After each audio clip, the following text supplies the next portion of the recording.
Breast milk increase అవ్వడానికి tips చెప్పండి అని చాలా అంటే చాలా మెసేజెస్ వస్తున్నాయి. అసలు పాలు సరిపోతలేవు పిల్లలకి, అక్క ప్లీజ్ అక్క చెప్పండి అని. సో నేనైతే రోజు ఫాలో అయ్యేది మీకు చెప్తా. మీరు ఒకసారి ఫాలో అయిన తర్వాతనే నాకు ఈ రీల్కి రిప్లై ఇవ్వండి. ఇట్లా ఒక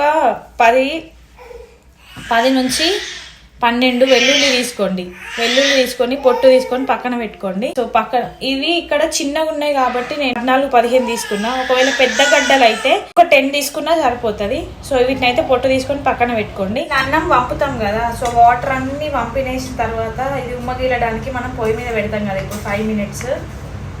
కొందరేమో ఆడికాడికే వండుకుంటారు కదా, సో వాళ్ళైనా ఎవరైనా కూడా లాస్ట్కి ఒక 3 to 5 మినిట్స్ అయితే ఖచ్చితంగా సిమ్ మీద పెడతారు కదా.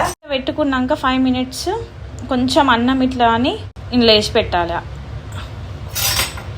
ఇవి వేడికి మంచిగా ఉడికి అందులో ఘాటంతా పోతుంది. ఇప్పుడు దీన్ని తినాలి. ఇక తింటే మీకు పాలు ఎట్లా వస్తాయో మీరే కమెంట్ చేయండి, నేను అస్సలు అడగను. ఖచ్చితంగా ఎవరికన్నా కావాలంటే షేర్ చేయండి ఈ వీడియోని.